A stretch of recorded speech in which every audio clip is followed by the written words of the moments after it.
श्री विष्णु पुराण के पहले अंश के आज 13वां अध्याय राजा वेन और पृथु का चरित्र बता रहे हैं। राजा वेन नाम का राजा और पृथु नाम का भी राजा।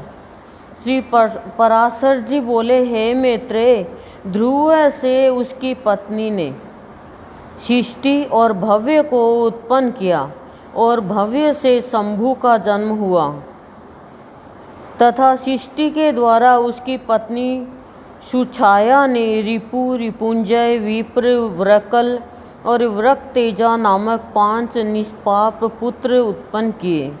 उनमें से रिपु के द्वारा बृहति के गर्भ से महातेजस्वी चाक्षुष का जन्म हुआ। चाक्षुष ने अपनी भार्या पुष्करणी से, जो वरुण कुल में उत्पन्न और महात्मा वीरण प्रजापति की पुत्री थी, मनु को उत्पन्न किया, जो 6ठे मनवंतर के अधिपति हुए। तपस्वियों में श्रेष्ठ मनु से वैराज प्रजापति की पुत्री नड़वला के गर्भ में 10 महातेजस्वी पुत्र उत्पन्न हुए।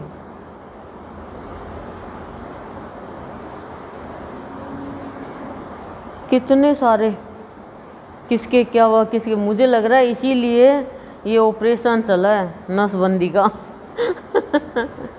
लेकिन ये थोड़ी एक ही युग की बात है, हर अलग अलग मनवंतर की बात बताई जा रही है। तपस्वियों में श्रेष्ठ मनु ने वैराज प्रजापति की पुत्री नडवाल के गर्भ में 10 महातेजस्वी पुत्र उत्पन्न हुए। 10 नडवाल से कुरु, पुरु, सत्यध्युम्न, तपस्वी, सत्यवान, सूची, अग्निष्टोम, अतिरात्र तथा 9वां सुद्युम्न और 10वां अभिमन्यु, इन महातेजस्वी पुत्रों का जन्म हुआ। कुरु के द्वारा उसकी पत्नी अग्नेयी ने अंग, सुमना, ख्याति, कृतु, अंगिरा और शिबी, इन 6 परम तेजस्वी पुत्रों को उत्पन्न किया। अंग से सुनीता के वेन नामक पुत्र उत्पन्न हुआ। वेन का ही चरित्र है इसमें। ऋषियों ने उस वेन के दाहिने हाथ का संतान के लिए मंथन किया। दाहिने हाथ का संतान के लिए मंथन किया था। वेन का चरित्र बता रहे हैं। देखो, हे महामुनि, वेन के हाथ का मंथन करने पर उससे वेन्य नामक महिपाल उत्पन्न हुए, जो पृथु नाम से विख्यात हैं और जिन्होंने प्रजा के हित के लिए पूर्व काल में पृथ्वी को दूहा था। गाय को दूहते हैं ना, ऐसे पृथ्वी को दूहा था। श्री मैत्रेय जी बोले, हे मुनि श्रेष्ठ, परम, आप लोग सोच रहे होंगे कि अभी तो संत मणि का ज्ञान लिया बस, पर पूरी सृष्टि का भी तो ज्ञान होना चाहिए कि पहले के ऋषि मुनि कितनी कठोर तपस्या करते, पहले के राजा क्या क्या करते थे, संतान प्राप्ति के लिए भी कितने साधन अपनाते थे। श्री मैत्रेय जी बोले, हे मुनि श्रेष्ठ, परम ऋषियों ने वेन के हाथ को क्यों मथा, जिससे महापराक्रमी पृथु का जन्म हुआ। क्यों मथा, क्या कारण था? हाथ को ही मथने से संतान की उत्पत्ति हो गई और फिर उसे क्या, पृथु का जन्म हुआ। और राजा वेन और पृथु का चरित्र इसमें।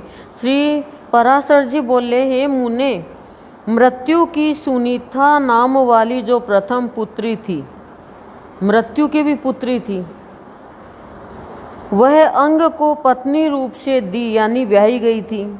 उसी से वेन का जन्म हुआ था।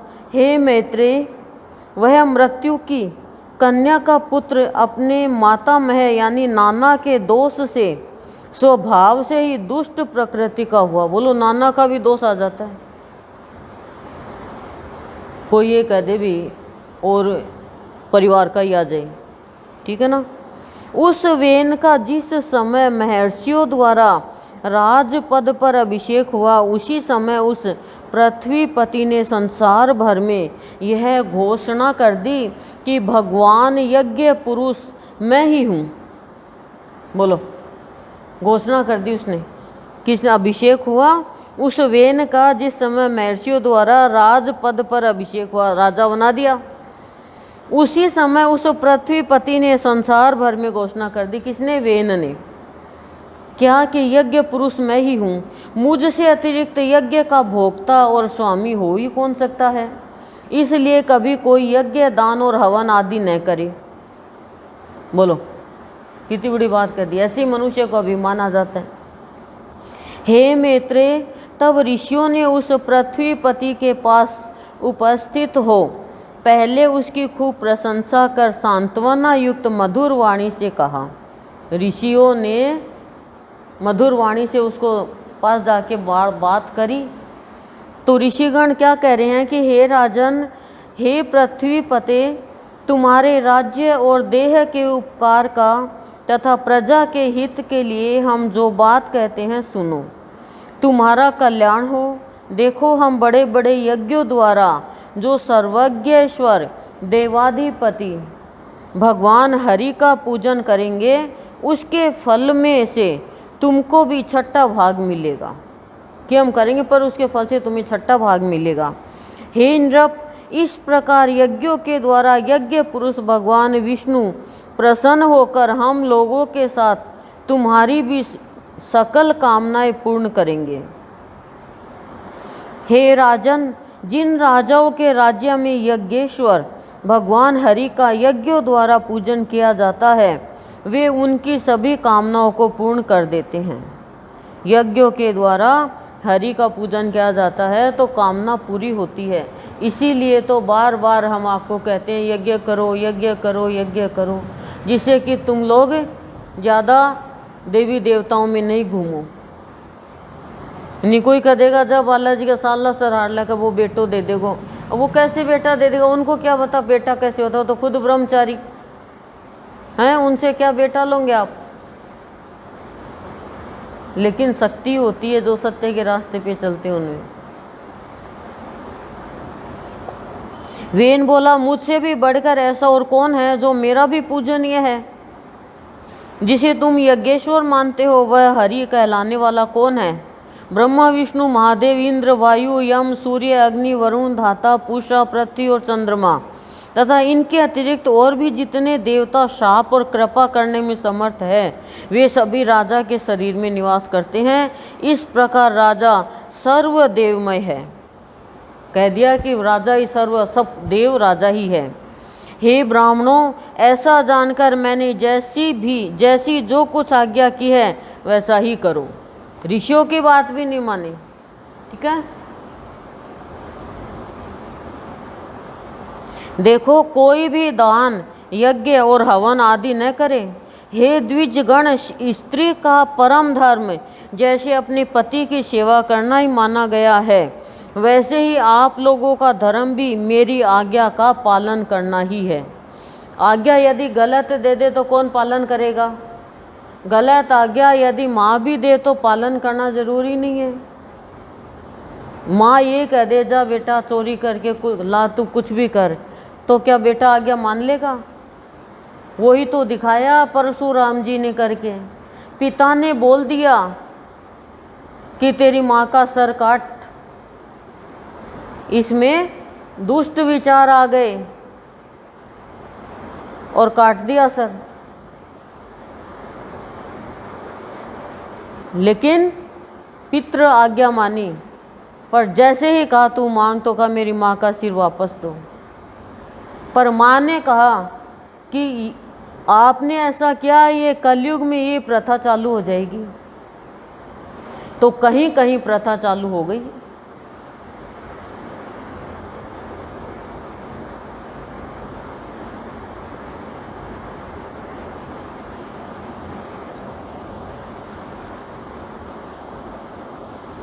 ऋषिगण बोले, महाराज आप ऐसी आज्ञा दीजिए जिससे धर्म का क्षय न हो। देखिए, यह सारा जगत हवि यानी यज्ञ में हवन की हुई सामग्री का ही परिणाम है।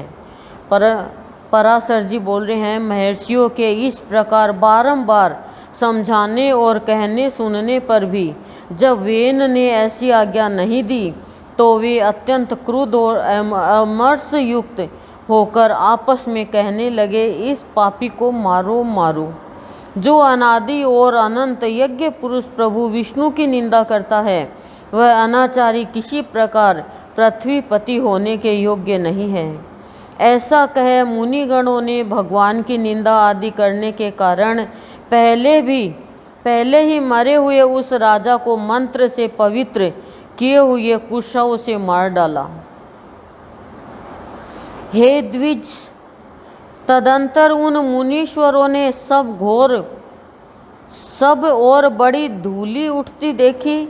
उसे देखकर उन्होंने अपने निकटवर्ती लोगों से पूछा, यह क्या है?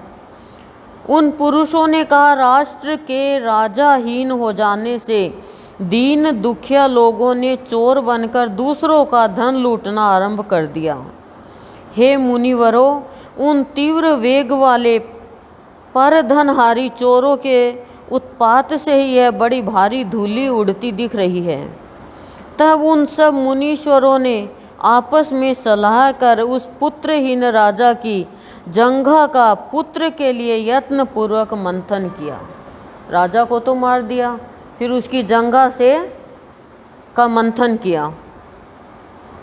उसकी जंघा के मथने पर उससे एक पुरुष उत्पन्न हुआ जो जले ठूंठ के समान काला, अत्यंत नाटा और छोटे मुख वाला। उसने अति आतुर होकर उन सब ब्राह्मणों से कहा, मैं क्या करूं? उन्होंने कहा, निषीद यानी बैठ। अतः वह निषाद कहलाया। इसलिए हे मुनि शार्दुल, उससे उत्पन्न हुए लोग विंध्याचल निवासी पाप परायण निषादगण हुए। उस निषाद रूप द्वार से राजा वेन का संपूर्ण पाप निकल गया। अतः निषादगण वेन के पापों का नाश करने वाले हुए। फिर उन ब्राह्मणों ने उसके दाएं हाथ का मंथन किया। उसका मंथन करने से परम प्रतापी वेन सुवन प्रथु प्रकट हुए, जो अपने शरीर से प्रज्वलित अग्नि के समान देदीप्यमान थे। पहले मंथन करते डेड बॉडी से मंत्र के द्वारा, और उनमें दूध वगैरह कई चीज़ें डालते, और फिर वो मंत्र बोलते जाते, मंथन होता जाता, और फिर उसमें से संतान उत्पन्न होती। ऋषि मुनि में तो इतनी शक्ति थी, मिट्टी से भी संतान पैदा कर देते, मनुष्य को पैदा कर देते। मंत्र की बहुत बड़ी शक्ति होती है, पर मंत्र की शक्ति से हम प्राणी अनभिज्ञ हैं, इसीलिए हम ध्यान नहीं देते हैं।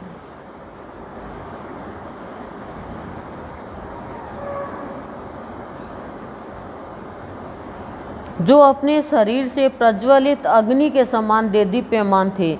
इसी समय आजगव नामक आद्य यानी सर्वप्रथम शिव धनुष और दिव्य बाण तथा कवच आकाश से गिरे। उनके उत्पन्न होने से सभी जीवों को अति आनंद हुआ, और केवल सत्पुत्र के ही जन्म लेने से वेन भी स्वर्ग लोक को चला गया। इस प्रकार महात्मा पुत्र के कारण ही उसकी पुम अर्थात नरक से रक्षा हुई। संतान भी यदि सत्पुत्र हो जाए तो भी वो पिता को नरक से छुटाकर स्वर्ग में भेज देता है।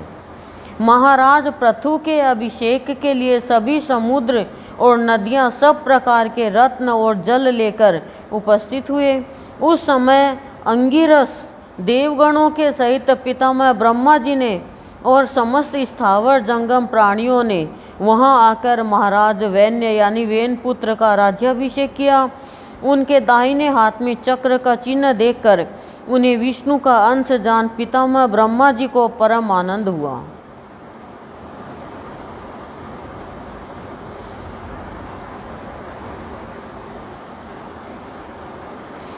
यह श्री विष्णु भगवान के चक्र का चिन्ह सभी चक्रवर्ती राजाओं के हाथ में हुआ करता है। उनका प्रभाव कभी देवताओं से भी कुंठित नहीं होता। इस प्रकार महातेजस्वी और परम प्रतापी वेन पुत्र धर्म कुशल महानुभावों द्वारा विधि पूर्वक अति महान राजराजेश्वर पद पर अभिषिक्त हुए। जिस प्रजा को पिता ने अपरक्त यानी अप्रसन्न किया था, उसी को उन्होंने अनुरंजित यानी प्रसन्न किया। इसलिए अनुरंजन करने से उनका नाम राजा हुआ। जब वे समुद्र में चलते थे तो जल बहने से रुक जाता था, पर्वत उन्हें मार्ग देते थे और उनकी ध्वजा कभी भंग नहीं हुई। पृथ्वी बिना जोते बोए धान्य पकाने वाली थी, केवल चिंतन मात्र से ही अन्न सिद्ध हो जाता था। गौवे कामधेनु रूपा थी और पत्ते पत्ते में मधु भरा रहता था। राजा पृथु ने उत्पन्न होते ही पैतामह यज्ञ किया।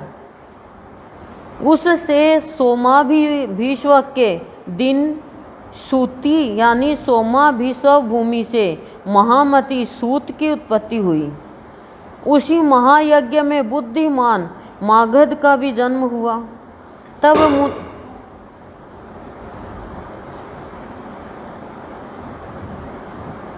तब मुनिवरों ने उन दोनों सूत और मागधों से कहा, तुम इन प्रतापवान वेन पुत्र महाराज पृथु की स्तुति करो, तुम्हारे योग्य यही कार्य है और राजा भी स्तुति के ही योग्य है। तब उन्होंने हाथ जोड़कर सब ब्राह्मणों से कहा, हे महाराज, ये महाराज तो आज ही उत्पन्न हुए हैं, हम इनके कोई कर्म तो जानते ही नहीं हैं।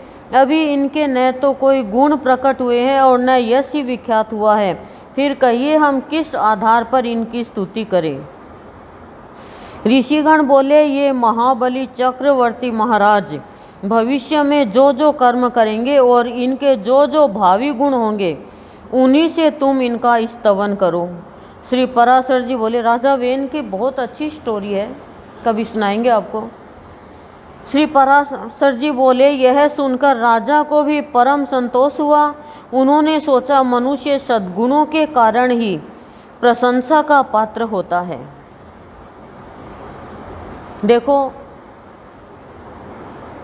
हमने ये योग वशिष्ठ करी यहाँ पे, उसमें ज्ञान की बातें, तृष्णा की, अज्ञान की, पुरुषार्थ की, प्रारब्ध की, सब बातें थी, और राम और वशिष्ठ जी की विशेष। और फिर हमने श्रीमद् भागवत गीता की, उसमें कृष्ण भगवान और अर्जुन का संवाद, लेकिन उसमें कर्म योग, भक्ति योग, ज्ञान योग तीनों के बारे में बताया और उसमें अलग अलग बातें बताई। सबसे पहले कर्म के अनुसार मनुष्य को फल मिलता है, पर फिर भी मनुष्य के बुरे कर्म छूटते नहीं हैं जब तक उसके ऊपर उसके इष्ट की कृपा नहीं होती है। बात कर लेगा लेकिन छोड़ेगा नहीं, दूसरों को राय दे देगा लेकिन खुद उस पे चलेगा नहीं। तो क्या बहुत अच्छी बात बताई कि मनुष्य सद्गुण के कारण ही प्रशंसा का पात्र होता है, सद्गुणों के कारण ही स्वर्ग मिलता है, सद्गुणों के कारण ही मोक्ष मिलता है, सद्गुणों के कारण ही भगवान मिलता है, और सद्गुणों के कारण ही प्रारब्ध खत्म होता है, और दुर्गुणों के कारण ये उल्टा होता है सारा। लेकिन सद्गुणों की शिक्षा सबको दे देंगे, दूसरों की बात कर लेंगे, पर ये ध्यान में नहीं रहेगा कि एक दिन मेरी भी कोई बात करेगा। बात उसी की मान्य होगी जो खुद अपना आचरण शुद्ध रखेगा। बात तो सभी करते हैं, अभिप्राय तो सभी दे देते हैं, हिम्मत तो सभी दे देते हैं, पर खुद पे जब प्रॉब्लम आती है ना, तब वो हिम्मत हमारी कीमत कम कर देती है। अरे बहुत हिम्मत वाली थी, हिम्मत वाली थी तो कीमत वाली थी। पैसे की हिम्मत, जाति की हिम्मत, पद की हिम्मत, इनसे हिम्मत होती है, इनसे कीमत होती है, लेकिन ये क्षणिक है। एक तूफान आया और सब उड़ जाएंगे। लेकिन सतगुण की जो कीमत है और ये धन जिसके पास है, वो कीमत धर्म के मत पर चलाती है। इसलिए भगवान भी प्रशंसा करते हैं। सतोगुण जो है वो हमें धर्म के मत पर चलाता है, और दुर्गुण जो है वो हमें अधर्म के मत पर चलाता है। मत दोनों ही है, धर्म के मत पर चल, अधर्म के मत पर कभी मत चल।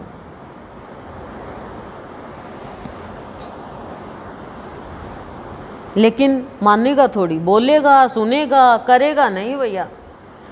जिस दिन बोलेगा सुनेगा साथ में करेगा होगा हो जाएगा तो कभी नहीं मरेगा। सुनने से फर्क बहुत पड़ता है, पर सुनने से करेंगे नहीं तो मरेंगे ना। बताओ आप, सुनने के कब तक रहता है? बच्चे ने सुन लिया, ठीक है, और सुनकर पेपर में नहीं किया तो बताओ। हम तो कहते हैं बस सुनने तक है, बोलने तक है, देखने तक है, करने तक कहाँ है। वही बात है ना, एक पंडित जी बोल रहे थे कि बैंगन की सब्जी नहीं खानी चाहिए श्रावण में। पत्नी भी सुन रही थी। अब पत्नी ने को थोड़ी पता कि मेरा पति और खाली बात ही कर रहा है। उसने बैंगन देखे घर में फेंक दिए बाहर जाके कथा से। अब जब पंडित जी कथा करके जब सोर समेट के लेके गए तो बैंगन घर के आगे देखे तो बोले अरे बावड़ी ये बैंगन बाहर कैसे डाल दिए तूने? बोले आप बोले ना कथा में बैंगन नहीं खाना चाहिए। अरे तो वो बोलने तक का था। और उठा के अंदर ले गए, उठा के अंदर ले गए कूड़े के। बोलो ये होता है आचरण, और यही हम सब अपना लेते हैं।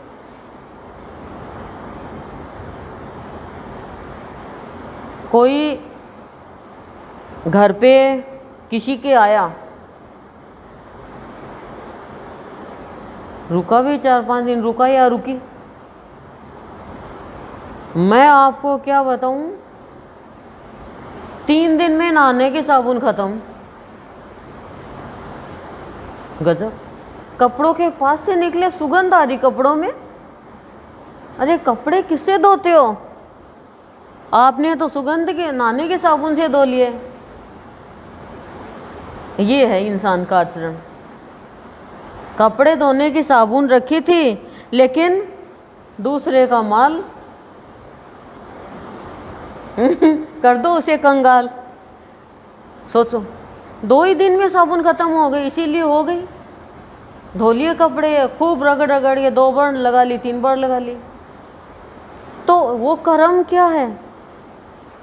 एक साबुन की बट्टी एक्स्ट्रा लगने से कोई कमी नहीं आएगी, पर कर्म तो सामने वाले के खराब हो गए ना। क्यों? क्योंकि जिनके घर पे आए उनका भी भाव तो बिगड़ा ना। हमारे कारण किसी का भाव बिगड़ता है तो कर्म उसी का ही खराब होता है। क्यों? इसके कारण ही भाव बिगड़ा ना।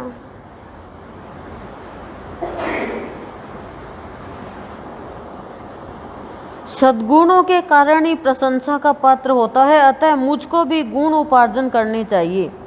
इसलिए अब स्तुति के द्वारा ये जिन गुणों का वर्णन करेंगे मैं भी सावधानता पूर्वक वैसा ही करूँगा। यदि यहाँ पर ये कुछ त्याज्य अवगुणों को भी कहेंगे तो मैं उन्हें त्यागूंगा। इस प्रकार राजा ने अपने चित्त में निश्चय किया।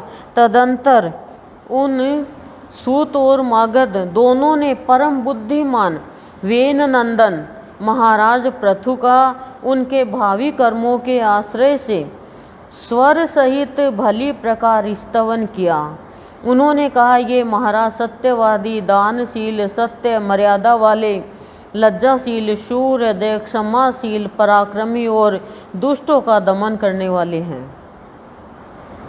अब आप सुनना, आप ठीक है, आप में क्या क्या गुण है? अपने अपने घर में तो सब राजा रानी है। राजा रानी क्या एक नगर का ही होता है कि अपने घर में सब राजा रानी? कई तो बोलते हैं आ मेरी रानी, आ मेरा राजा। ठीक है। सत्यवादी आप में है क्या? दानशील, सत्य, मर्यादा वाले, लज्जाशील, शूरहद, क्षमाशील, पराक्रमी, दुष्टों का दमन करने वाले। एक एक 2-2% गुण होंगे खाली 100 में से। अब 2% वाला फेल। बोलो, एक वो तो होती है ना, मर्यादा तो होती है ना। अब तुम 10 में से और एक ही नंबर लाओगे तो कैसे पास होगे? उसमें भी एक मर्यादा होती है कि इतने नंबर होने चाहिए, 10 में से इतने नंबर होने चाहिए, 50 में से इतने नंबर होने चाहिए, 100 में से। बस पासिंग मार्क्स आ जाए, 40 नंबर आ जाए बस 100 में से। तो ऐसे ही हम करते हैं कि 40% गुण हो जाए तो भी ठीक है बस। लेकिन गुण में 40% नहीं चलेगा। क्यों? 40% गुण है तो बचे कितने? 60 % अवगुण है तो 40 का तो ऐसे दबोच लेंगे, पूछो ही मत, अस्तित्व ही खत्म कर देंगे। तभी तो कुसंग का असर ज़्यादा होता है, संतों की क्यों नहीं होता? क्योंकि संतों के 100% सतोगुण रहते हैं और हमारे अभी तो सतोगुण हैं, बाहर जाते ही गायब। हे धर्मज्ञ, कृतज्ञ, दयावान, प्रिय भाषी, माननीयों को मान देने वाले, यज्ञ परायण, ब्राह्मण्य, साधु समाज में सम्मानित और शत्रु तथा मित्र के साथ समान व्यवहार करने वाले हैं। इस प्रकार सूत और मागध के कहे हुए गुणों को उन्होंने अपने चित्त में धारण किया और उसी प्रकार के कार्य किए। तब उन पृथ्वीपति ने पृथ्वी का पालन करते हुए बड़ी बड़ी दक्षिणाओं वाले अनेकों महान यज्ञ किए। अराजकता के समय औषधियों के नष्ट हो जाने से भूख से व्याकुल हुई प्रजा पृथ्वीनाथ पृथु के पास आई और उनके पूछने पर प्रणाम करके उनसे अपने आने का कारण निवेदन किया। प्रजा ने कहा, हे प्रजापति, नृपश्रेष्ठ, प्रजा आई है और राजा को बोल रही है, अराजकता के समय पृथ्वी ने समस्त औषधियाँ अपने में लीन कर ली है, अतः आपकी संपूर्ण प्रजा क्षीण हो रही है। अराजकता फैल गई थी ना, इस वजह से विधाता ने आपको हमारा जीवनदायक प्रजापति बनाया है, अतः क्षुधा रूप महारोग से पीड़ित हम प्रजाजनों को आप जीवन रूप औषधि दीजिए। श्री पराशर जी बोल रहे हैं, यह सुनकर महाराज पृथु अपना आजगव नामक दिव्य धनुष और दिव्य बाण लेकर अत्यंत क्रोधपूर्वक पृथ्वी के पीछे दौड़े। तब भय से अत्यंत व्याकुल हुई पृथ्वी गौ का रूप धारण कर भागी और ब्रह्मलोक आदि सभी लोकों में गई। गाय का रूप धर लिया पृथ्वी ने। हम जो कुछ भी यहाँ पे ले रहे हैं वो हमें प्रकृति तो दे रही है। खाना, अन्न हो, चाहे वो धन हो, चाहे कपड़ा हो, कुछ भी हो, चाहे ये धरती तो दे रही है। समस्त भूतों को धारण करने वाली पृथ्वी जहाँ जहाँ भी गई वहीं वहीं उसने वेन पुत्र पृथु को शस्त्र संधान किए अपने पीछे आते देखा। तब उन प्रबल पराक्रमी महाराज पृथु से उनके बाण प्रहार से बचने की कामना से कांपती हुई पृथ्वी इस प्रकार बोली। पृथ्वी ने कहा, देखो ये गुण जो है ना वो ही मनुष्य को महान बनाते हैं, बाकी किसी चीज़ से मनुष्य महान नहीं बनता है। भक्त भक्ति करता है लेकिन उसमें भगवान के जब गुण प्रवेश करते हैं तभी वो महान बन सकता है, नहीं तो हम किसी का भी बुरा चाह जाएंगे। और महान वो है जो किसी का बुरा नहीं करता, बुरे का भी बुरा नहीं करता, लेकिन हम तो भलाई में भी बुरा कर देते हैं। अब आप कहोगे कैसे? आप कहोगे कैसे? वैसे जैसे आप करते हो, आप भलाई में भी बहुतों का बुरा कर देते हो, कोई डर के कारण, कोई शर्म के कारण। आप अपने बच्चे की गलती पर डांटोगे नहीं तो क्या आप भला कर रहे हो क्या उसका? आप बच्चे की भलाई कर रहे हो कि ले बेटा तेरे जुकाम लग रही है लेकिन तेरे पापा को मत बताना और तू दूध रोटी खा ले। आपने भलाई में बुराई कर दी, उसकी बुरा कर दिया, लाड लड़ाया, ऐसा लाड लड़ाया, बेटे से हाथ धो बैठी। तो ये लाड लड़ाया, बेटे से हाथ धो बैठी कैसे? लाड करे से पुत्र बिगड़े, समझदारों ने कहा है। और जो जिनके बिगड़ गए उनके तो बिगड़ गए, लेकिन जिनके अभी छोटे छोटे हैं उनको तो मत बिगड़ने दो। पता ही नहीं है हमें बाहर क्या क्या करते हैं क्या नहीं करते। हमारे लिए तो बहुत अच्छा है। आप इतने नाटक देखते होंगे, आप लोग तो टीवी देखते होंगे, उसमें आप लो, आप देखो सारी चीज़ अपनी ज़िंदगी के बारे में, पता ही नहीं चलेगा। मनुष्य के इतने रूप हैं, मैंने तो सोचा भगवान के ही रूप है, भगवान के नाम है, लेकिन मनुष्य के भी बहुत रूप है। बाहर कुछ भी कुछ, भीतर कुछ, पत्नी के सामने कुछ, माँ के सामने कुछ, बहन के सामने कुछ, दोस्तों के सामने कुछ। वाह वाह वाह भाई वाह, धिक्कार है ऐसे जीवन को। वो कुछ ही बन के रह जाएगा। नशा करके आएगा और फिर पान खा लेगा मीठा। पत्नी, तेरा तो होगो भैम, रोटी ला। अब वो बेचारी डर गई, और सच्ची में वो नशा करके आया, पर वो डर गई, डांट दिया उसको। आइए उसका रूप है, देख लो।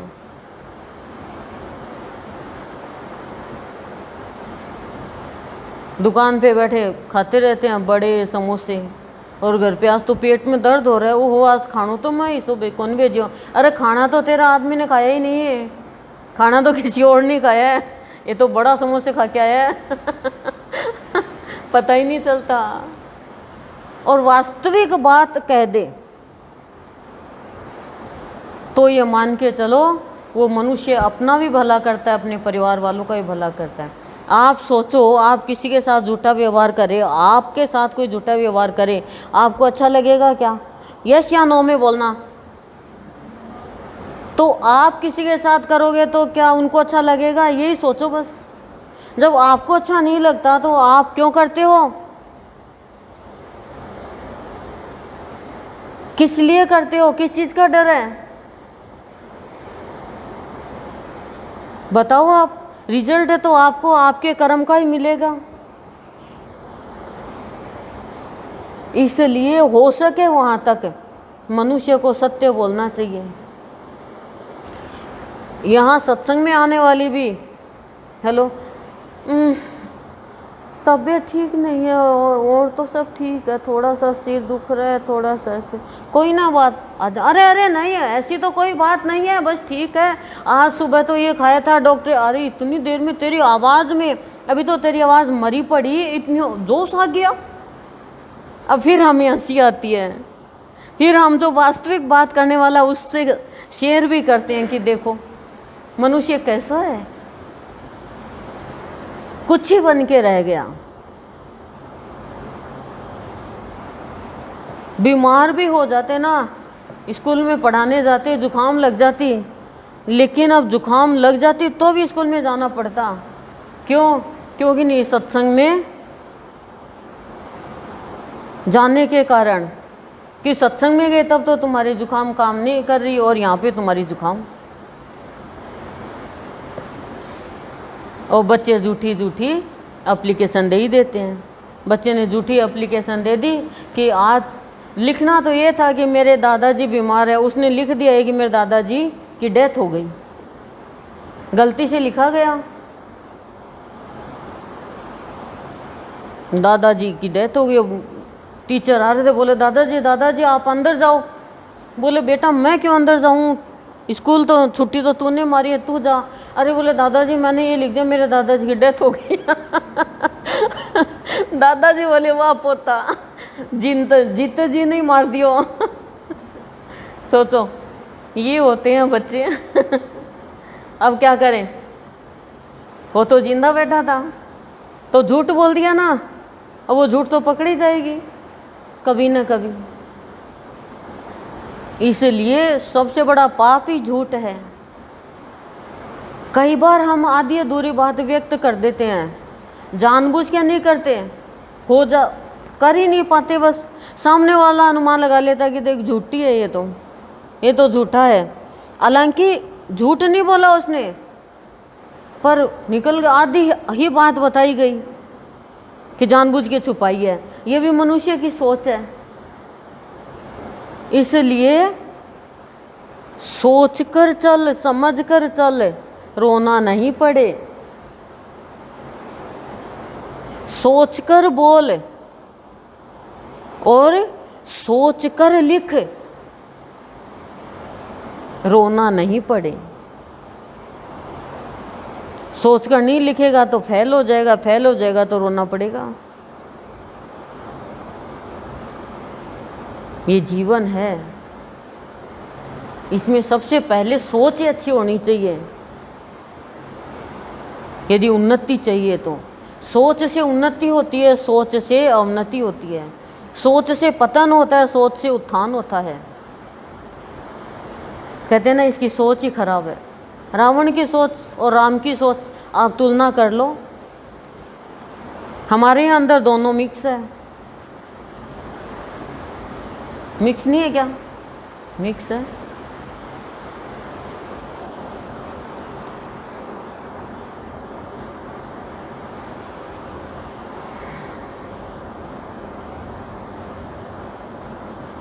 पृथ्वी बोल रही है, हे राजेंद्र, क्या आपको स्त्री वध का महापाप नहीं दिख पड़ता, जो मुझे मारने पर आप ऐसे उतारू हो रहे हो?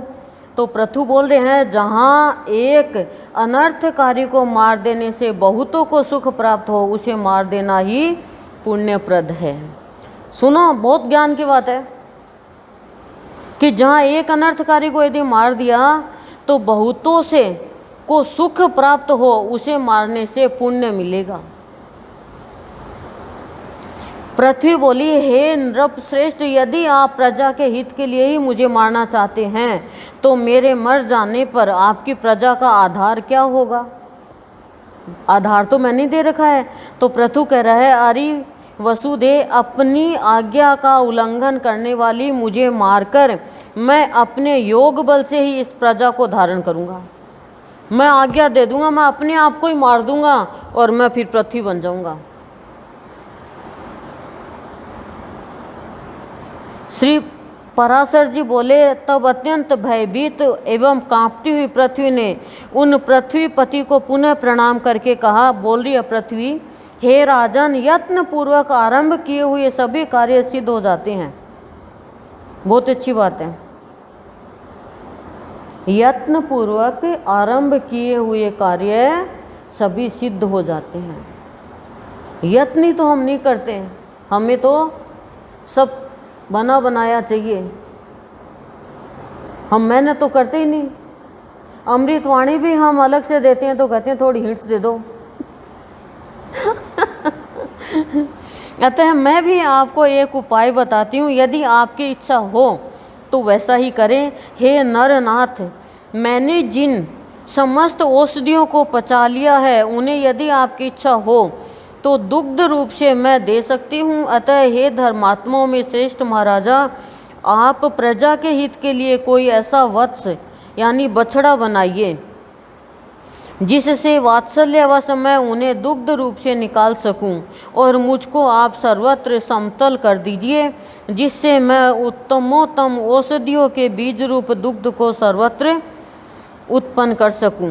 हे श्री पराशर जी बोले, तब महाराज पृथु अपने धनुष की कोटि से सैकड़ों हजारों पर्वतों को उखाड़ा और उन्हें एक स्थान पर इकट्ठा कर दिया। इससे पूर्व पृथ्वी के समतल न होने से पुर और ग्राम आदि का कोई नियमित विभाग नहीं था। कोई नियमित भाग नहीं था, हर कहीं पर भी कुछ भी था। हे मैत्रेय, उस समय अन्न, गोरक्षा, कृषि और व्यापार का भी कोई क्रम न था। यह सब तो वेन पुत्र पृथु के समय से ही आरंभ हुआ। हे द्विजोतम, जहाँ जहाँ भूमि समतल थी वहीं वहीं पर प्रजा ने निवास करना पसंद किया। उस समय तक प्रजा का आहार केवल फल मूलादि ही था, वह भी औषधियों के नष्ट हो जाने से बड़ा दुर्लभ हो गया था। तब पृथ्वीपति पृथु ने स्वयंभू मनु को बछड़ा बनाकर अपने हाथ में ही पृथ्वी से प्रजा के हित के लिए समस्त धान्यों को दूहा। हे तात, उसी अन्न के आधार से अब भी सदा प्रजा जीवित रहती है। महाराज पृथु प्राणदान करने के कारण भूमि के पिता हुए, इसलिए उस सर्वभूत धारिणी को पृथ्वी नाम मिला। हे मुने, फिर देवता, मुनि, दैत्य, राक्षस, पर्वत, गंधर्व, सर्प, यक्ष और पितृगण आदि ने अपने अपने पात्रों में अपना अभिमत दूध दूहा तथा दुहने वालों के अनुसार उनके सजातीय ही दोग्धा और वत्स आदि हुए। इसीलिए विष्णु भगवान के चरणों से प्रकट हुई यह पृथ्वी ही सबको जन्म देने वाली, बनाने वाली तथा धारण और पोषण करने वाली है। इस प्रकार पूर्व काल में वेन के पुत्र महाराज पृथु ऐसे प्रभावशाली और वीर्यवान हुए। प्रजा का रंजन करने के कारण वे राजा कहलाए। जो मनुष्य महाराज पृथु के इस चरित्र का कीर्तन करता है, उसका कोई भी दुष्कर्म फलदायी नहीं होता। पृथु का यह अत्युत्तम जन्म वृतांत और उनका प्रभाव अपने सुनने वाले पुरुषों के दुख स्वप्नों को सर्वदा शांत कर देता है।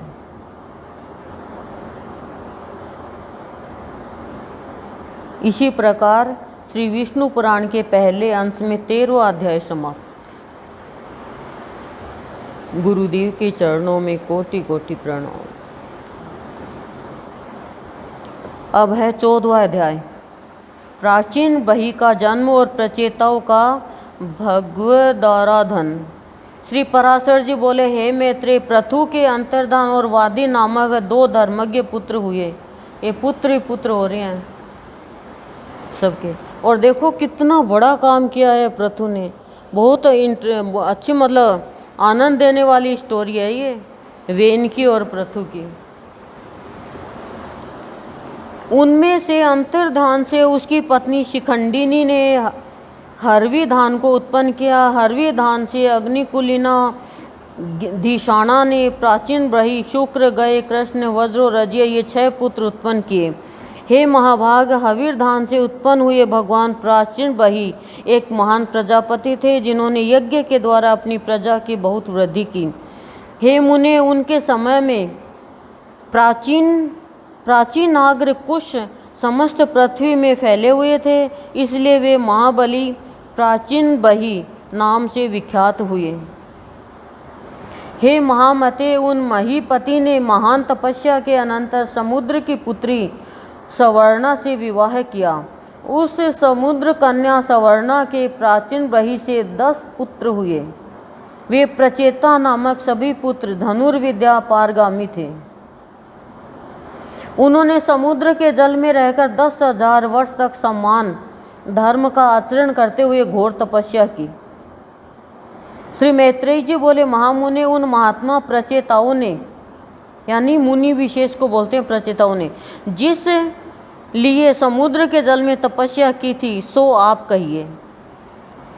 तो श्री पराशर जी कहने लगे, हे मैत्रेय, एक बार प्रजापति की प्रेरणा से प्रचेताओं के महात्मा पिता प्राचीन बही ने उनसे अति सम्मान पूर्वक संतानोपति के लिए इस प्रकार कहा। संतान की उत्पत्ति के लिए कहा। किसने कहा? उनके पिता ने।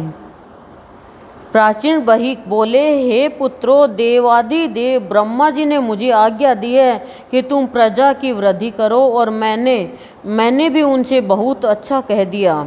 अतः हे पुत्रगण, तुम भी मेरी प्रसन्नता के लिए सावधानतापूर्वक प्रजा की वृद्धि करो, क्योंकि प्रजापति की आज्ञा तुमको भी सर्वथा माननीय है। श्री पराशर जी कह रहे हैं, हे मुने, उन राजकुमारों ने पिता के वचन सुनकर उनसे जो आज्ञा, ऐसा कहकर फिर पूछा। प्रचेता बोले, हे तात, जिस कर्म से हम प्रजा वृद्धि में समर्थ हो सके, उसकी आप हमसे भली प्रकार व्याख्या कीजिए। पिता ने कहा, वरदायक भगवान विष्णु की आराधना करने से ही मनुष्य को निसंदेह इष्ट वस्तु की प्राप्ति होती है, और किसी उपाय से नहीं। इसके सिवा और मैं तुमसे क्या कहूँ। इसलिए यदि तुम सफलता चाहते हो तो प्रजा वृद्धि के लिए सर्वभूतों के स्वामी श्री हरि गोविंद की उपासना करो। तभी तो कहते हैं ना, गुरु की उपासना में सबकी उपासना आ जाती है, ब्रह्मा विष्णु महेश की। और हम गुरु को यदि तीनों देवों में नहीं देखते हैं तो हम झूठे हैं। आप कहोगे कैसे झूठे हैं? आप झूठे हो। क्यों? आप बोलते हो गुरुर् ब्रह्मा गुरुर् विष्णु गुरुर् साक्षात महेश्वरम, लेकिन मानती नहीं हो। और खाली विष्णु की आराधना से ही सारी इच्छा पूरी होगी। विष्णु रूप हमारे गुरुदेव है। आप चाहो तो आपको गुरुदेव दर्शन देंगे, पर आप चाहते ही नहीं। क्यों नहीं चाहते? क्योंकि बुखार हो रही है। अब बुखार में रोटी अच्छी नहीं लगती, बुखार में अच्छी चीज़ भी अच्छी नहीं लगती। बिस्किट भी खा रहा, रोटी भी खा रही, चाय भी खा रही, जीभ खा रही, तो सब खा रही। तो बुखार हो रही है किसकी? भ्रम की। ये भ्रम नामक बुखार है ना, ये वापस जन्म कराती है और भगवान को मानने, एक इष्ट को मानने नहीं देती है। क्या क्या? भ्रम की बुखार। ये गुरु के अलावा कोई उतार भी नहीं सकता। गुरु के कृपा के बिना उतर भी नहीं सकती भ्रम की बुखार। पर गुरु को कहें तो सही, सबसे बड़ा बैरी है भ्रम, जो नहीं मिलने देता है ब्रह्म और कराता है खराब क्रम और देता है बार बार चर्म जो चरमराती रहती है सारे दिन। चर्म ही नहीं हो तो क्या चरमराओगे? आप सोते हो दोपहर में,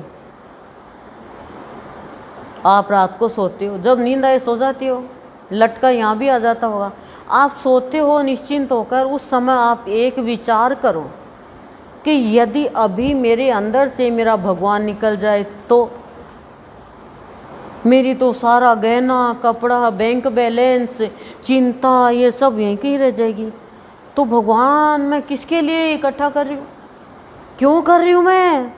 क्यों पाप इकट्ठा कर रही हूँ मैं? फिर रात को सो तो रात को सोचो, फिर बैठो तो सोचो मैं बैठी बैठी अभी मर जाऊं तो। हर दिन नया। और हम मर के तो उठते हैं, रात को उठते हैं तो आधा मरना ही तो होता है। श्वास ही तो चलता है। मरने वाला देख नहीं सकता, सुन नहीं सकता, बोल नहीं सकता, चल नहीं सकता और कुछ पता नहीं रहता। पास से कुछ भी निकाल लो, कर लो, बस सांस चल रहे हैं। तो हमें सोने के बाद कुछ होश ही नहीं रहता। तो आधी मृत्यु तो हमारी ऐसी हो जाती है। ठीक है, सोने से हमारा पूरा निर्माण होता है अंदर का, क्योंकि हम तरोताजा हो जाते हैं। फिर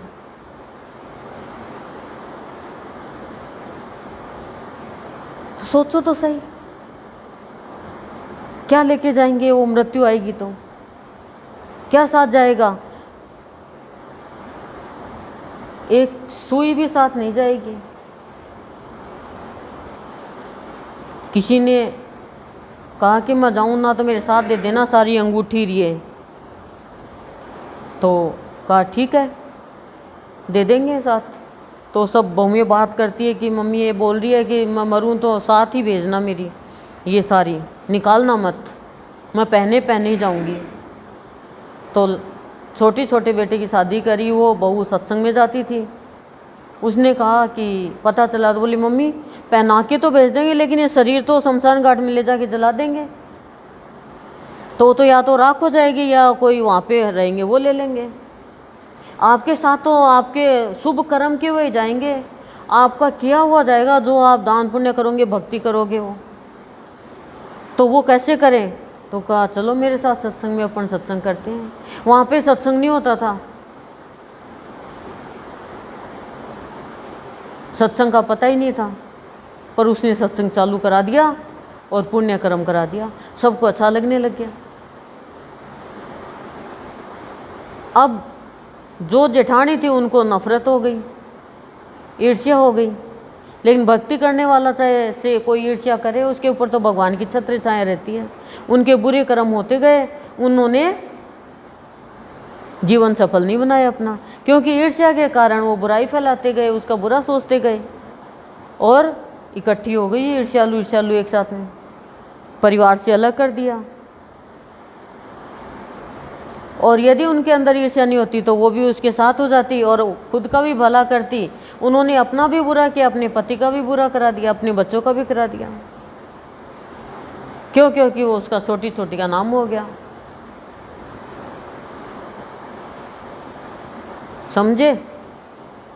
इसलिए सत्संग किया हुआ कभी भी बेकार नहीं जाता है। दे दिया ना गुण, सत्संग गुण का भंडार है। यहाँ पे गुण ही गुण मिलते हैं और अवगुण है वो खत्म होते जाते हैं। आप शादी में भंडार बनाते, भंडार घर, और एक भंडार स्टोर आप स्टोर रूम बनाते हो घर में भी। और पहले के राजा लोग भी भंडार वो बनाते थे, अन्न का, धन का, सबका। तो ऐसे ही एक सत्संग सदन है, ये गुणों का भंडार है।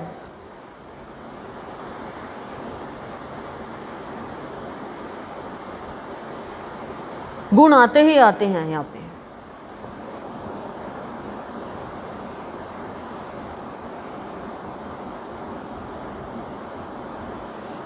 पिता ने कहा वरदाय, अच्छा भगवान विष्णु का बता दिया मैंने। इसलिए यदि तुम सफलता चाहते हो तो प्रजा वृद्धि के लिए सर्वभूतों के स्वामी श्री हरि गोविंद की उपासना करो। धर्म अर्थ काम या मोक्ष की इच्छा वालों को सदा अनादि पुरुषोत्तम भगवान विष्णु की आराधना करनी चाहिए। बोलो, धर्म अर्थ काम और मोक्ष, अब ये किसी को चाहिए नहीं, इसलिए लोग भागते हैं।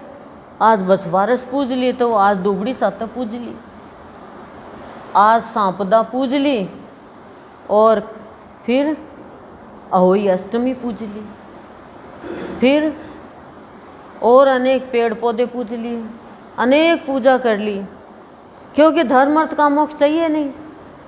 जो चाहिए वो पूजा कर ही रहे हो आप लोग। कल्प के आरंभ में जिनकी उपासना करके प्रजापति ने संसार की रचना की है, तुम उन अच्युत की ही आराधना करो, इससे तुम्हारी संतान की वृद्धि होगी।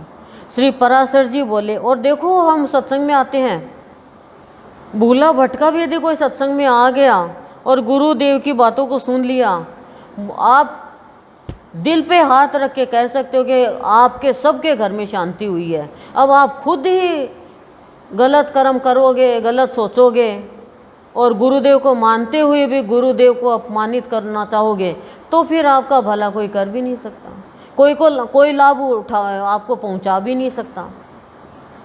गुरुदेव का तो एक ही काम है, सबका भला करते हैं, कराते हैं और लाभ पहुंचाते हैं और लाभ लेना सिखाते हैं और निर्लोभी बनाते हैं संसार में। अब नहीं माने तो अब नहीं माने। अब राजा का बेटा फटे हुए कपड़े पहन के बाहर घूमेगा तो क्या है, राजा का बेटा तो हुई तो ठीक है, फिर घूमो, फिर क्या कर सकते हैं। कोई कह दे देख माँ तो टीचर है और बेटा अनपढ़ है, अब बेटा नहीं पढ़े तो नहीं पढ़े, माँ टीचर है तो इसका ये थोड़ी, अब माँ तो कह ही सकती है ना। कोई कहते देख बाप तो मजदूर है और बेटा डॉक्टर है, क्योंकि डॉक्टर ने बेटे ने पढ़ाई कर ली। तो ऐसे ही संतान की वृद्धि, धर्म अर्थ काम मोक्ष की वृद्धि होगी विष्णु की उपासना करोगे तो। और विष्णु की उपासना करोगे तो विष भी नहीं मिलेगा पीने के लिए। विष क्या है? ये विकार। आप कहीं भी देख लो, विष्णु भगवान ने अनेक जन्म लिए हैं, कहीं भी देख लो आप देख लो, आपको इतना तो पता ही होगा ना, या तो विष्णु भगवान ने अनेक जन्म लिया या हम नहीं लिया हमें पता नहीं है, हमारे कितने जन्म हो गए, और विष्णु भगवान को पता है। आप भी पता कर सकते हो सत्संग करते करते करते करते जब अंतःकरण शुद्ध हो जाएगा तो। कृष्ण भगवान बोले ना, अर्जुन तेरे भी कई जन्म हो गए, मेरे भी हो गए, मुझे याद है तुझे याद नहीं। पिछले जन्म में तू रोया था तो तेरी पत्नी माँ सब रोए होंगे, पर तेरे को याद नहीं है। हम रोते ही हैं कोई मर जाता है तो, पर मरने के बाद में वो एकदम डिस्कनेक्ट हो जाता है, उसको ही नहीं पता रहता मेरा परिवार भी है क्या, पर हमें मोह रुलाता है।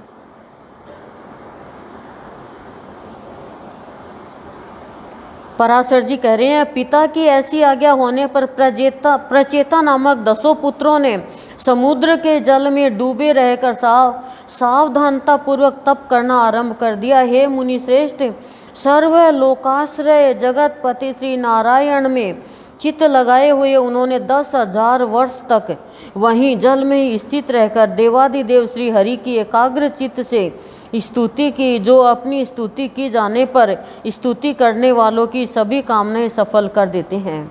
मैत्रेय जी बोल रहे हैं, मुनि श्रेष्ठ, समुद्र के जल में स्थित रहकर प्रचेताओं ने भगवान विष्णु की जो अति पवित्र स्तुति की थी वह कृपया मुझसे कहिए। अब उन्होंने क्या स्तुति करी वो बताइए। श्री पराशर जी बोल रहे हैं, मैत्रेय, पूर्व काल में समुद्र में स्थित रहकर प्रचेताओं ने तन्मय भाव से श्री गोविंद की जो स्तुति की वह सुनो, वह सुनो। प्रचेताओं ने कहा, जिनमें संपूर्ण वाक्यों की नित्य प्रतिष्ठा है, यानी जो संपूर्ण वाक्यों के एकमात्र प्रतिपाद्य है तथा जो जगत की उत्पत्ति और प्रलय के कारण है, उन निखिल जग नायक परम प्रभु को हम नमस्कार करते हैं। वही बनाने वाले हैं, वही प्रलय लाने वाले हैं, मतलब पालन करता भी वही, जन्म देने वाले भी वही और संहार करने वाले भी वही। जो आद्य ज्योति स्वरूप अनुपम अणु अनंत अपार और समस्त चराचर के कारण है तथा जिन रूपहीन परमेश्वर के दिन रात्रि और संध्या ही प्रथम रूप है, उन काल स्वरूप भगवान को नमस्कार है। समस्त प्राणियों के जीवन रूप जिनके अमृतमय स्वरूप को देव और पितृगण नित्य प्रतिभोगते हैं, उन सोम स्वरूप प्रभु को नमस्कार है। जो तीक्ष्ण स्वरूप अपने तेज से आकाश मंडल को प्रकाशित करते हुए अंधकार को भक्षण कर जाते हैं तथा जो घाम शीत और जल के उद्गम स्थान है, उस सूर्य स्वरूप नारायण को नमस्कार है। जो कठिनता युक्त होकर इस संपूर्ण संसार को धारण करते हैं और शब्द आदि पांचों विषयों के आधार तथा व्यापक है, उन भूमि रूप भगवान को नमस्कार है। जो संसार का योनि रूप है और समस्त देहधारियों का बीज है, भगवान हरि के उस जल स्वरूप को हम नमस्कार करते हैं। जो समस्त देवताओं का हव्य भुक है और पितृगण का कव्य भुक मुख है, उस अग्नि स्वरूप विष्णु भगवान को नमस्कार है। जो प्राण अपान आदि 5 प्रकार से देह में स्थित होकर दिन रात चेष्टा करता रहता है तथा जिसकी योनि आकाश है, उस वायु रूप भगवान को नमस्कार है। जो समस्त भूतों को अवकाश देता है, उस अनंत मूर्ति और परम शुद्ध आकाश स्वरूप प्रभु को नमस्कार है। समस्त इंद्रिय सृष्टि जो उत्तम स्थान है, उन शब्द स्पर्शादि रूप विधाता श्री कृष्ण चंद्र को नमस्कार है।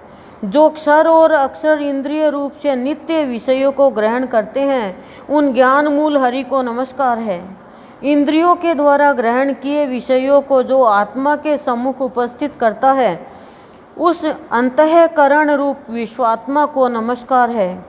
जिस अनंत में सकल विश्व स्थित है, जिससे वह उत्पन्न हुआ है और जो उसके लय का भी स्थान है, उस प्रकृति स्वरूप परमात्मा को नमस्कार है। जो शुद्ध और निर्गुण होकर भी ब्रह्मवश गुण युक्त से दिखाई देते हैं, उन आत्म स्वरूप पुरुषोत्तम देव को हम नमस्कार करते हैं। जो अविकारी, अजन्मा, शुद्ध, निर्गुण, निर्मल और श्री विष्णु का परम पद है, उस ब्रह्म स्वरूप को हम नमस्कार करते हैं।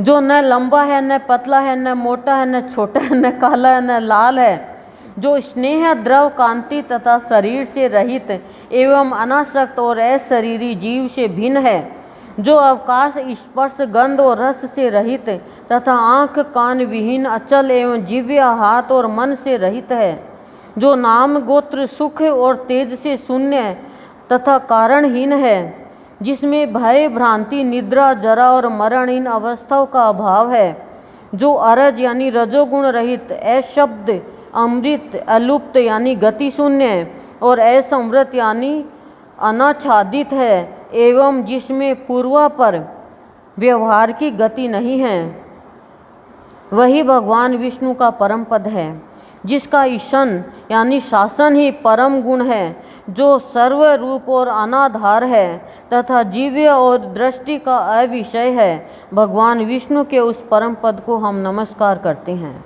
लेकिन इसमें भगवान के गुणों की महिमा बताई गई कि भगवान ऐसे हैं, इसलिए उनको नमस्कार कर रहे हैं, और भगवान वैसे होते तो हम नमस्कार नहीं करते। तो हम ऐसे हैं तो हमें नमस्कार करेंगे लोग, और जब हम रिटायर हो जाएंगे तो नमस्कार नहीं करेंगे। टीचर को नमस्कार करते हैं, चाहता नहीं है तो भी, और जब फिर पढ़ाई छोड़ देते हैं तो करे नहीं तो नहीं करे। टीचर क्या बिगाड़ देगी?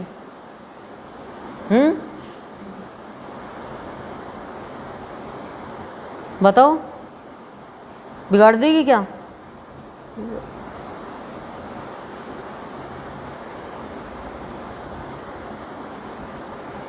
तो हम सुबह आते हैं, शाम को आते हैं, हम गुरुदेव को कहें तो सही, हे प्रभु आप हमें ग्रंथ श्रवण करने के लिए बुलाते हो, सत्संग में कृपा करते हो, आपको कोटि कोटि नमस्कार है। भूल जाते हो आप तो नमस्कार करना। कृतज्ञ है क्या हम? कृतज्ञता बहुत बड़ा पाप है, मुश्किल में पड़ जाएगा जीवन। श्री पराशर जी बोले, इस प्रकार श्री विष्णु भगवान में समाधिस्थ होकर प्रचेताओं ने महासागर में रहकर उनकी स्तुति करते हुए 10,000 वर्ष तक तपस्या की। तब भगवान श्री हरि ने प्रसन्न होकर उन्हें खिले हुए नील कमल किसी आभा युक्त दिव्य छवि से जल के भीतर ही दर्शन दिया।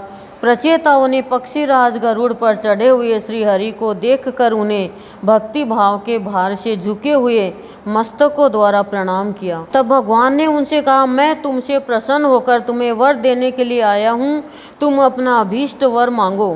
तब प्रचेताओं ने वरदायक श्री हरि को प्रणाम कर जिस उनके पिता ने उन्हें प्रजा वृद्धि के लिए आज्ञा दी थी, वह सब उनसे निवेदन की। तदंतर भगवान उन्हें अभीष्ट वर देकर अंतर्धान हो गए और वे जल से बाहर निकल आए। इस प्रकार श्री विष्णु पुराण के पहले अंश में 14वां अध्याय समाप्त हो गया। प्रचेताओं का मारीसा नामक कन्या के साथ विवाह है। दक्ष प्रजापति की उत्पत्ति एवं दक्ष की 8 कन्याओं के वंश का वर्णन। देखो, हर तरह का ज्ञान लेना चाहिए। अब ये सृष्टि के बारे में बता रहे हैं, पहले कुछ भी नहीं था तो वंश बढ़ाने में लगे हुए हैं सब। श्री पराशर जी बोले, प्रचेताओं के तपस्या में लगे रहने से कृषि आदि द्वारा किसी प्रकार की रक्षा न होने के कारण पृथ्वी को वृक्षों ने ढक लिया और प्रजा बहुत कुछ नष्ट हो गई। आकाश वृक्षों से भर गया था, इसलिए 10,000 वर्ष तक न तो वायु ही चला और न प्रजा की किसी प्रकार की चेष्टा कर सकी। जल से निकलने पर उन वृक्षों को देखकर प्रचेतागण अति क्रोधित हुए और उन्होंने रोषपूर्वक अपने मुख से वायु और अग्नि को छोड़ा। देखो, मनु तपस्या से ताकत आ गई, वायु और अग्नि को छोड़ दिया। वायु ने वृक्षों को उखाड़ कर सुखा दिया और प्रचंड अग्नि ने उन्हें जला डाला। इस प्रकार उस समय वहाँ वृक्षों का नाश होने लगा। तब वह भयंकर वृक्ष प्रलय देखकर थोड़े से वृक्षों के रह जाने पर उनके राजा सोम ने प्रजापति प्रचेताओं के पास जाकर कहा, हे नृपतिगण, आप क्रोध शांत कीजिए और मैं जो कुछ कहता हूँ सुनिए। मैं वृक्षों के साथ आप लोगों की संधि करा दूंगा। वृक्षों से उत्पन्न हुई सुंदर वर्णावली रत्न स्वरूपा कन्या का मैंने पहले से ही भविष्य को जानकर अपनी अमृतमयी किरणों से पालन पोषण किया है। वृक्षों की यह कन्या मारीसा नाम से प्रसिद्ध है। यह महाभागा इसलिए ही उत्पन्न की गई है कि निश्चय ही तुम्हारे वंश को बढ़ाने वाली तुम्हारी भार्या हो। मेरे और तुम्हारे आधे आधे तेज से इसके परम विद्वान दक्ष नामक प्रजापति उत्पन्न होगा। वह तुम्हारे तेज के सहित मेरे अंश से युक्त होकर अपने तेज के कारण अग्नि के समान होगा और प्रजा की खूब वृद्धि करेगा। पूर्व काल में वेद वेताओं में श्रेष्ठ एक कंडू नामक मुनीश्वर थे। क्या नाम था? कंडू। उन्होंने गोमती नदी के परम रमणीक तट पर घोर तप किया। तब इंद्र ने उन्हें तपोभ्रष्ट करने के लिए, वाह, इंद्र तो इनको तपोभ्रष्टि करता है सबको, प्रमलोचा नाम की उत्तम अप्सरा को नियुक्त किया। उस मंजू हासिनी ने उन ऋषि श्रेष्ठ को विचलित कर दिया। उसके द्वारा क्षुब्ध होकर वे 100 से भी अधिक वर्ष तक विषयासक्त चित्त से मंदराचल की कंदरा में रहे। 100 से भी ज़्यादा वर्ष तक तप भ्रष्ट हो गया। तब हे महाभाग, एक दिन उस अप्सरा ने कंडू ऋषि से कहा, हे ब्राह्मण, अब मैं स्वर्ग लोक को जाना चाहती हूँ। आप प्रसन्नतापूर्वक मुझे आज्ञा दीजिए।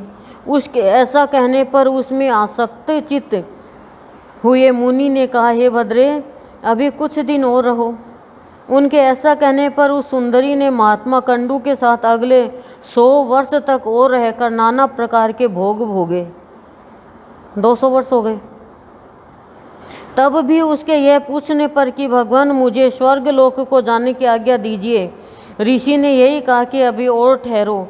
तदंतर 100 वर्ष से कुछ और अधिक बीत जाने पर सुमुखी ने प्रणय युक्त मुस्कान से सुशोभित वचनों में फिर कहा, ब्राह्मण, अब मैं स्वर्ग को जाती हूँ। यह सुनकर मुनि ने उस विशालाक्षी को आलिंगन कर कहा, आई शुभ्रू, अब तो तू बहुत दिनों के लिए चली जाएगी, इसलिए क्षण भर तो और ठहर। तब वह सुश्रोणी यानी सुंदर कमर वाली उस ऋषि के साथ क्रीड़ा करती हुई 200 वर्ष से कुछ कम और रही। कितने वर्ष पहले लोग अपनी इच्छा से ही शरीर छोड़ते थे। हे महाभाग, इस प्रकार जब जब वह सुंदरी देवलोक को जाने के लिए कहती, तभी तभी कंडू ऋषि उसे यही कहते कि अभी ठहर जा। मुनि के इस प्रकार कहने पर प्रणय भंग की पीड़ा को जानने वाली उस दक्षिणा ने अपने दाक्षिण्यवश तथा मुनि के शाप से भयभीत होकर उन्हें न छोड़ा। वो डर गई कि भयभीत हो गई, इस शाप दे देगा ये, और प्रणय भंग पीड़ा उसको दे नहीं पा रही थी कि जैसे उसके प्यार की पीड़ा भंग होगी, श्राप दे देगा। तथा उन महर्षि महोदय का भी कामासक्त चित्त से उसके साथ अहर्निश रमण करते करते उसमें नित्य नूतन प्रेम बढ़ता गया। एक दिन वे मुनिवर बड़ी शीघ्रता से अपनी कुटी से निकले। उनके निकलते समय वह सुंदरी बोली, आप कहाँ जाते हैं? उसके इस प्रकार पूछने पर मुनि ने कहा, हे सुबह, दिन अस्त हो चुका है, इसलिए मैं संध्या उपासना करूँगा, नहीं तो नित्य क्रिया नष्ट हो जाएगी। नहीं तो रोज क्रिया करूँ नष्ट हो जाएगी। और हम नहीं सोचते, हम ये सत्संग में नित्य आते हैं और फिर एक दिन छोड़ देते हैं, तो हमारा क्या नित्य का सत्संग नष्ट नहीं होएगा? नित्य क्रिया हमारी ये हमारा नित्य क्रिया है, नैमित्तिक कर्म है। सोचो सोचो।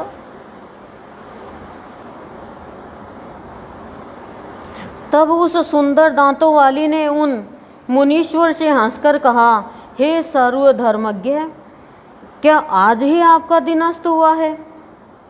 तब उस सुंदर दांतों वाली ने उन मुनीश्वर से हंसकर कहा, हे सर्वधर्मज्ञ, सारे धर्मों को जानने वाले, क्या आज ही आपका दिन अस्त हुआ है?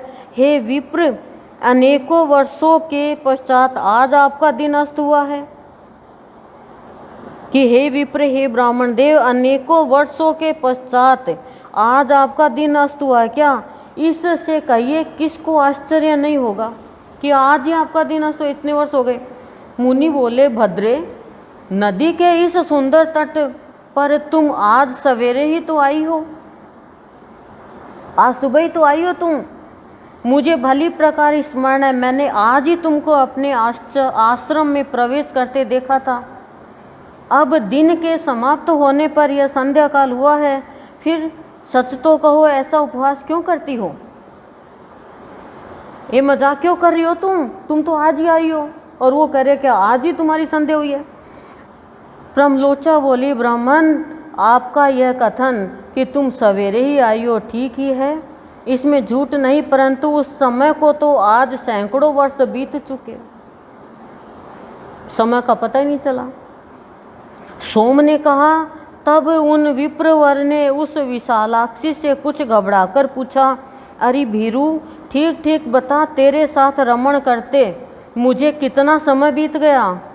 प्रमलोचा ने कहा, अब तक 907 वर्ष 6 महीने तथा 3 दिन और भी बीत चुके हैं। ऋषि बोले, आई भीरू, यह तो तू ठीक कहती है, यह हे सुबह मेरी हंसी करती है। मुझे तो ऐसा ही प्रतीत होता है कि मैं इस स्थान पर तेरे साथ केवल एक ही दिन रहा हूँ, पता ही नहीं चला उसको इतने साल बीत गए। प्रमलोचा बोली, हे ब्राह्मण, आपके निकट मैं झूठ कैसे बोल सकती हूँ, और फिर विशेषतया उस समय जबकि आज आप अपने धर्म मार्ग का अनुसरण करने में तत्पर होकर मुझसे पूछ रहे हैं।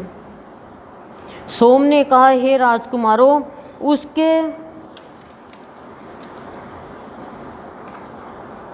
उसके ये सत्य वचन सुनकर मुनि ने मुझे धिक्कारा है, मुझे धिक्कारा है, ऐसा कहकर सोम ने कहा, हे राजकुमारों, उसके ये सत्य वचन सुनकर मुनि ने मुझे धिक्कार है, मुझे धिक्कार है, ऐसा कहकर स्वयं ही अपने को बहुत कुछ भला बुरा कहा।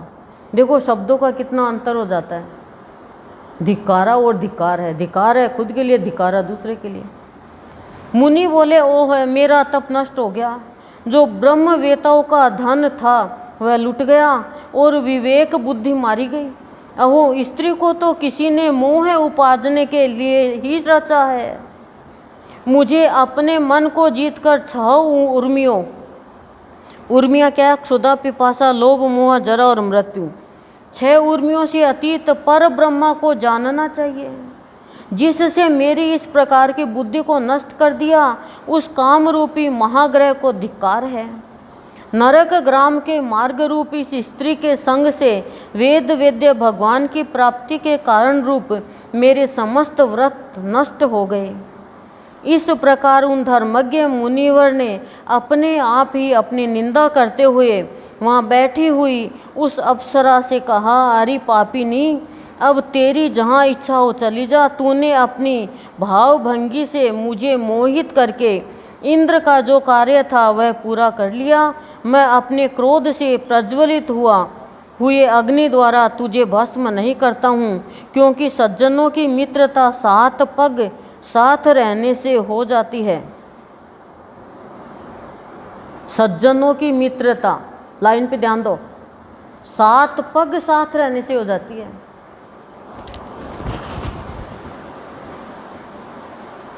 और मैं तो इतने दिन तेरे साथ निवास कर चुका हूँ, अथवा इसमें तेरा दोष भी क्या है जो मैं तुझ पर क्रोध करूँ? दोष तो सारा मेरा ही है, क्योंकि मैं बड़ा ही अजितेंद्रिय हूँ। तू महामोह की पिटारी और अत्यंत निंदनीय है। हाय, तूने इंद्र के स्वार्थ के लिए मेरी तपस्या नष्ट कर दी, तुझे धिक्कार है। सोम ने कहा, वे ब्रह्म ऋषि उस सुंदरी से जब तक ऐसा कहते रहे तब तक वह भय के कारण पसीने में सराबोर होकर अत्यंत कांपती रही। इस प्रकार जिसका समस्त शरीर पसीने में डूबा हुआ था और जो भय से थर थर कांप रही थी, उस प्रमलोचा से मुनि श्रेष्ठ कंडू ने क्रोधपूर्वक कहा, अरे तू चली जा, चली जा। तब बारंबार फटकारे जाने पर उस आश्रम से निकली और आकाश मार्ग से जाते हुए उसने अपना पसीना वृक्ष के पत्तों से पोंछा। वह बाला वृक्षों के नवीन लाल लाल पत्तों से अपने पसीने से तर शरीर को पोंछती हुई एक वृक्ष से दूसरे वृक्ष पर चलती गई। उस समय ऋषि ने उसके शरीर में जो गर्भ स्थापित किया था वह भी रोमांच से निकले हुए पसीने के रूप में उसके शरीर से बाहर निकल आया। उस गर्भ को वृक्षों ने ग्रहण कर लिया, उसे वायु ने एकत्रित कर दिया और मैं अपनी किरणों से उसे पोषित करने लगा। इससे वह धीरे धीरे बढ़ गया। वृक्षाग्र से उत्पन्न हुई वह मारीसा नाम की सुमुखी कन्या तुम्हें वृक्षगण समर्पण करेंगे। अतः अब यह क्रोध शांत करो। इस प्रकार वृक्षों से उत्पन्न हुई वह कन्या प्रमलोचा की पुत्री है तथा कंडू मुनि की, मेरी और वायु की भी संतान है।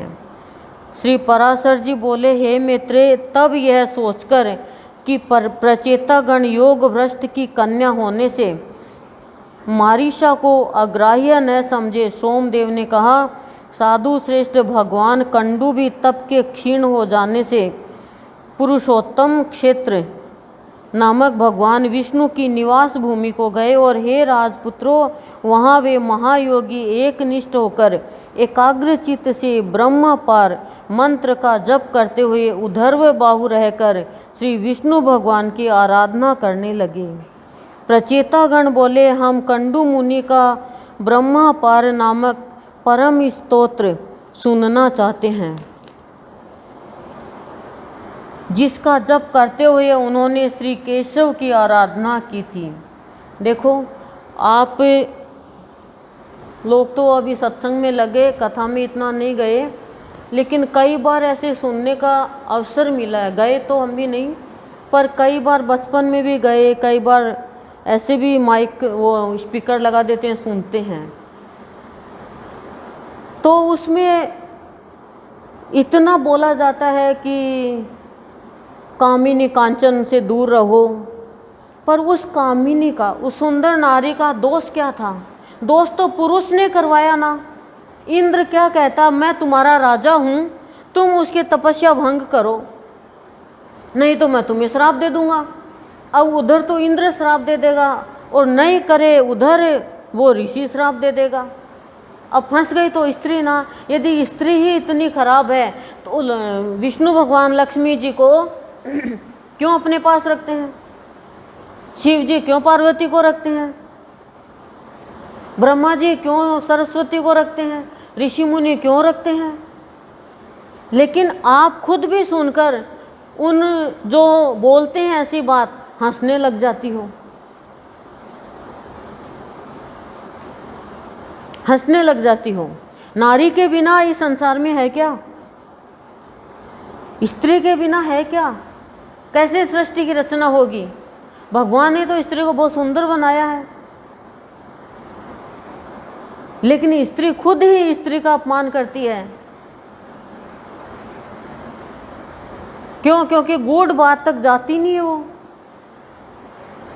सोचो, लड़के लड़के लड़के लड़के लड़के लड़के हो जाए तो लड़ते ही रहेंगे। लड़ के हटा दो, लड़ क्या होगा? कैसे सृष्टि चलेगी? जरूरत तो दोनों की है ना। ढोल गंवार शूद्र और नारी ताड़न के अधिकारी। ताड़ने का मतलब क्या है? सोच समझ कर काम में लेना। वो ताड़न पीटना ले लिया लोगों ने। तुलसीदास जी तो ये थी नहीं, और बहुत खुश होकर के हम है ना, और खुद भी हंसते हैं। कोई खड़ा होकर प्रश्न नहीं करता कि यदि ढोल है उसको समझ के नहीं तो बजाएंगे, सोच समझ के, तो फिर क्या होगा? वो बेसुरी आवाज देगा। आप बताओ। पर हम ध्यान ही नहीं देते हैं। क्यों? क्यों नहीं ध्यान देते हैं? क्योंकि हमारी कमी है ये, हम आगे बढ़ना ही नहीं चाहते हैं। चलो अब तो पढ़ते हैं, इसको टाइम हो गया। सोम ने कहा, हे राजकुमारों, वह मंत्र इस प्रकार है। श्री विष्णु भगवान संसार मार्ग की अंतिम अवधि है, उनका पार पाना कठिन है। वे पर यानी आकाश आदि से भी पर अर्थात अनंत है। अतः सत्य स्वरूप है। तपोनिष्ठ महात्माओं को ही वे प्राप्त हो सकते हैं, क्योंकि वे पर यानी अनात्म प्रपंच से परे हैं तथा पर यानी इंद्रियों के अगोचर परमात्मा है और भक्तों के पालक एवं उनके अभीष्ट को पूर्ण करने वाले हैं। वे कारण पंच तन मात्रा के हेतु, तामस अहंकार और उसके भी हेतु, मह तत्व के हेतु, प्रधान के भी परम हेतु है और इस प्रकार समस्त कर्म और कर्ता आदि के सहित कार्य रूप से स्थित सकल प्रपंच का पालन करते हैं।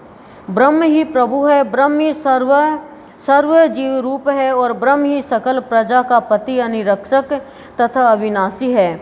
वह ब्रह्म अवयव यानी अविकारी, नित्य और अजन्मा है तथा वही क्षय आदि समस्त विकारों से शून्य विष्णु है, क्योंकि वह अक्षर, अज और नित्य ब्रह्मा ही पुरुषोत्तम भगवान विष्णु है। इसलिए उनका नित्य अनुरक्त भक्त होने के कारण मेरे राग आदि दोष शांत हो। इस ब्रह्मा पार नामक परम स्तोत्र का जप करते हुए श्री केशव की आराधना करने से उन मुनीश्वर ने परम सिद्धि प्राप्त की। जो पुरुष इस स्तवन को नित्य प्रति पढ़ता या सुनता है, वह काम आदि सकल दोषों से मुक्त होकर अपना मनोवांछित फल प्राप्त करता है। अब मैं तुम्हें यह बताता हूँ कि मारीसा पूर्व जन्म में कौन थी। मारीसा कौन थी? देखो, आप लोग ध्यान से सुनोगे तो आपके सारे पाप नष्ट हो जाएंगे और मनोवांछित फल मिलेगा। इसमें बार बार में यही आता है। पूर्व जन्म में यह बता देने से तुम्हारे कार्य का गौरव सफल होगा, अर्थात तुम प्रजा वृद्धि रूप फल प्राप्त कर सकोगे।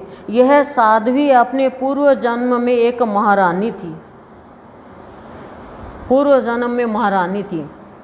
पुत्रहीन अवस्था में ही पति के मर जाने पर इस महाभाग ने अपने भक्ति भाव से विष्णु भगवान को संतुष्ट किया। इसकी आराधना से प्रसन्न हो विष्णु भगवान ने प्रकट होकर कहा, हे शुभे वर मांग। तब इसने अपनी मनोभिलाषा इस प्रकार कह सुनाई, भगवान, बाल विधवा होने के कारण मेरा जन्म व्यर्थ ही हुआ। हे जगतपते, मैं ऐसी अभागिनी हूँ कि फलहीन यानी पुत्रहीन ही उत्पन्न हुई। अतः आपकी कृपा से जन्म जन्म में मेरे बड़े प्रशंसनीय पति हो और प्रजापति ब्रह्मा जी के समान पुत्र हो। और हे अध्योक्षज, आपके प्रसाद से मैं भी कुलशील अवस्था, सत्य, दाक्षिण्य यानी कार्यकुशलता, शीघ्रकारिता, अविसंवादिता यानी उल्टा न कहना, सत्व, वृद्ध सेवा और कृतज्ञता आदि गुणों से तथा सुंदर रूप संपत्ति से संपन्न और सबको प्रिय लगने वाली अयोनिजा यानी माता के गर्भ से जन्म लिए बिना ही उत्पन्न हो। तब वो उस अप्सरा से उत्पन्न हुई। सोम बोले, उसके ऐसा कहने पर वरदायक परमेश्वर देवादिदेव श्री ऋषिकेश ने प्रणाम के लिए झुकी हुई उस बाला को उठाकर कहा, भगवान बोले, तेरे एक ही जन्म में बड़े पराक्रमी और विख्यात कर्मवीर 10 पति होंगे। क्यों मांगा ही उसने ऐसा? और हे शोभने, उसी समय तुझे प्रजापति के समान एक महावीर्यवान एवं अत्यंत बल विक्रम युक्त पुत्र भी प्राप्त होगा। वह इस संसार में कितने ही वंशों को चलाने वाला होगा और उसकी संतान संपूर्ण त्रिलोकी में फैल जाएगी। तथा तू भी मेरी कृपा से उदार रूप, गुण संपन्ना, सुशीला और मनुष्यों के चित्त को प्रसन्न करने वाली अयोनिजा ही उत्पन्न होगी, यानी बिना जन्म के। हे राजपुत्रों, उस विशालाक्षी से ऐसा कहे, भगवान अंतर्धान हो गए और वही है मारीसा के रूप से उत्पन्न हुई तुम्हारी पत्नी है। प्रचेताओं को वर्ण करा दिया। कौन थी ये? जो वो अप्सरा, उसे पसीना आ रहा था, डर रही थी श्राप से और बच्चा हो गया। श्री पराशर जी बोले, तब सोमदेव के कहने से प्रचेताओं ने अपना क्रोध शांत किया और उस मारीसा को वृक्षों से पत्नी रूप में ग्रहण किया। उन 10 प्रचेताओं से मारीसा के महाभाग दक्ष प्रजापति का जन्म हुआ, जो पहले ब्रह्मा जी से उत्पन्न हुए थे। पहले ब्रह्मा जी से उत्पन्न हुए थे वो प्रजापति दक्ष, अब मारीसा से उत्पन्न हुए। मनवंतर में बदलते रहते हैं, ब्रह्मा भी, मनु भी, सब। हे महामते, उन महाभाग दक्ष ने ब्रह्मा जी की आज्ञा पालते हुए सर्ग रचना के लिए उद्यत होकर उनकी अपनी सृष्टि बढ़ाने और संतान उत्पन्न करने के लिए नीच ऊंच तथा द्विपद चतुष्पद आदि नाना प्रकार के जीवों को पुत्र रूप से उत्पन्न किया। ओ हो, 4 पैर वालों को भी, 2 पैर वालों को भी। प्रजापति दक्ष ने पहले मन से ही सृष्टि करके फिर स्त्रियों की उत्पत्ति की। उनमें से 10 धर्म को और 13 कश्यप को दी तथा काल परिवर्तन में नियुक्त अश्वनी आदि 27 चंद्रमा को विवाह दी। उन्हीं से देवता, दैत्य, नाग, गो, पक्षी, गंधर्व, अप्सरा और दानव आदि उत्पन्न हुए। इस प्रकार श्री विष्णु पुराण के पहले अंश में 15वां अध्याय समाप्त।